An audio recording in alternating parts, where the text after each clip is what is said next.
had 6 inches of snow last night. Unfortunately, I got paid for doing the 90. I've got the footwells to do, so I'm going to do a little video on that later. But before we start, and it's Happy New Year time, etc.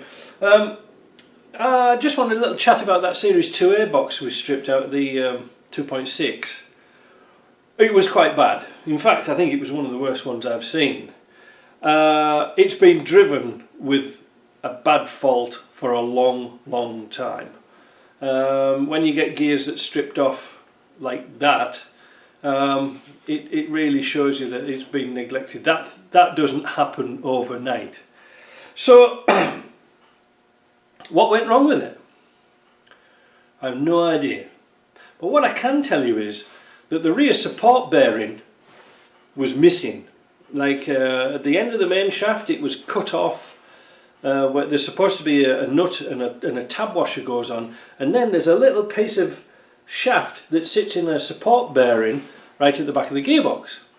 Well, that was missing. And the thing is, with any transmission, the main shaft, you've got your primary motion shaft coming in, that's got a bearing on. Inside that, where your main shaft goes in, there's another little bearing that sits in there. Then at the end of the gearbox, you've got a bearing, and at the end of the transfer box you've got a bearing, so that shaft is all in line. If you take one of those bearings out of the transfer end, the shaft is going to sort of weigh around like this, because it's on ball bearings. Ball bearings are okay radially like this, and they're good for weight, but they're not too good for keeping shafts in line. So I think that's why the third and fourth synchro got so messed up, and also why the bearing inside was so messed up. But it did cause an awful lot of damage. It caused an awful lot of damage. I know a lot of people said, oh, it's a lay shaft, it's a lay shaft. Well, it was everything but the lay shaft.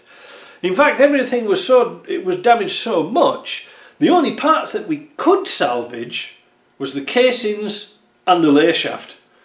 The bearings were impregnated with metal.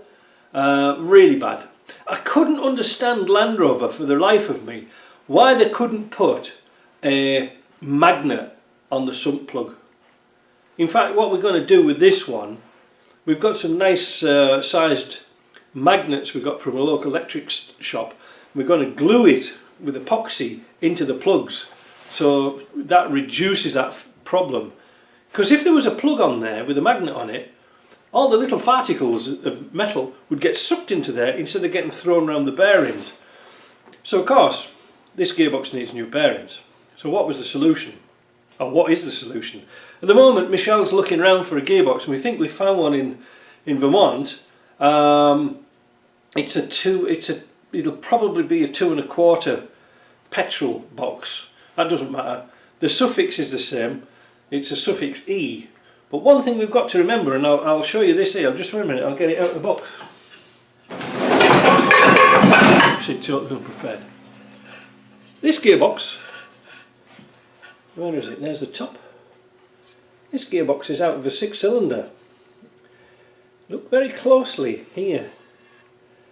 The starter on the 6-cylinder is in a different place to the 4-cylinder. And also, look very closely here. The bolt pattern is different. On the series it starts here and works round. So there's a different bolt pattern. So we have to use this bell housing on the replacement gearbox. Now, there is more to this than meets the eye. We have to use the casings of this gearbox to go with that bell housing. It is super important. You can't just go around clagging bits of gearboxes together. Why? Because they were line board. Well, most of them were. I'm not sure about this, but I know LC77s and R380s were line board to keep them absolutely perfectly in line, rather than having two different machines making different things. So your gearbox, your shafts in exaggeration could be different heights, could be all over the place. So we're not going to take that chance. Because even if you do use odd casings, you can still turn the shafts, but under load, with the gears flaying about, it puts a lot of stress, and you don't want that. We're under enough stress as it is. So we're going to take the guts out of that one, out the 2.5 and put it into this one. Why? For 200 bucks for a complete gearbox used, it's worth the gamble. We should be able to salvage a lot of bits and pieces off it, so that's pretty good. Why did it get to that stage? I really don't know. I really have no idea why I've never seen a gearbox so bad.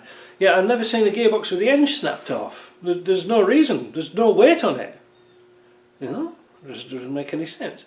Well, I say there's no weight on it.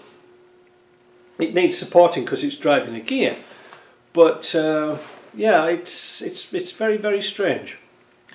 So this is the problems, and I want to tell you something. This is why I don't do exchange gearboxes. I do a lot with gearboxes, but I won't do any exchange ones. And this is a typical example.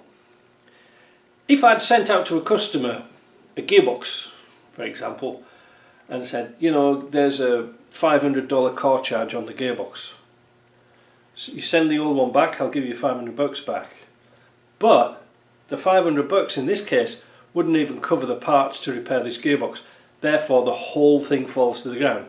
It's very similar to doing bulkheads. When I used to, you know, back in the day, 15, 20 years ago, I used to repair an awful lot of bulkheads. I had a jig and everything, so I could just do bulkheads in here. But nobody was sending them back, so that all stopped. So the thing is about the gearbox thing is now I say, put it on a pallet, send it to me, I'll strip it, I'll check it, I'll tell you what's wrong with it, you can decide how much you want to spend on it. It's easy. Because you see, for the Land Rover community, people like this, I'd sort of like to keep things cheap. LT77s, R380s, generally speaking, bad selection of gears, main shaft, knackered. Change those parts, resalvage as many bits and pieces as you can for the other ones, because usually the gears were okay, then you can keep the costs down. You don't have to pay Rovers North prices of $3,500 for a gearbox. So it keeps the prices down, it keeps me busy. But I can't do exchange boxes, because I've seen some here that come like they've had a grenade gone off in them. You know, and you have to, like this one here, you just can't salvage anything. One day a guy came up and he brought me a gearbox, an R380. He said, "Oh, Mike, it's a great gearbox, great gearbox. Oh, it was running superb, superb." He said, "Will you give me $500 for it?" And I said, "Oh, okay. Well, if it's as good as you say, I'll give you 500 bucks. But would you mind if I opened the casings up first and had a look, just to be sure?" "Oh, yes, sir. No problem. Have a look." The R380s and LT77s are a doddle to strip down and pull apart in next to no time. It was solid rust. He'd drained the water out of it, left off the gear shift at the top, water and condensation, whatever had got into it. It was just a solid mass of rust. I gave him 50 bucks for it, just for bringing it. I kept the casings, all the rest was junk. Sad, isn't it? But that's the way it goes. So you try to eliminate those risks. So again, you have to sort of judge when a job is just a lost cause, it's not economical. We're talking Defenders again that's been imported from maybe UK, that's all covered in rust. And they're just not worth doing. They're actually parts cars. It's a very difficult thing, because I mean, you know, like I say, we thought this job might have been just something simple like a bad gear or a bad selector. Well, it turned out to be more than that. And as you know, when you do projects, they're always more than you think. So anyway, that was just a bit of a ramble about this box. My cat toilet's going off at the moment. I've got an automatic cat toilet for Bob. He loves it. So I'm going to go before that takes off and makes an awful lot of noise. Alright, so we'll see you later, and a Happy New Year to everybody. Ta-ra!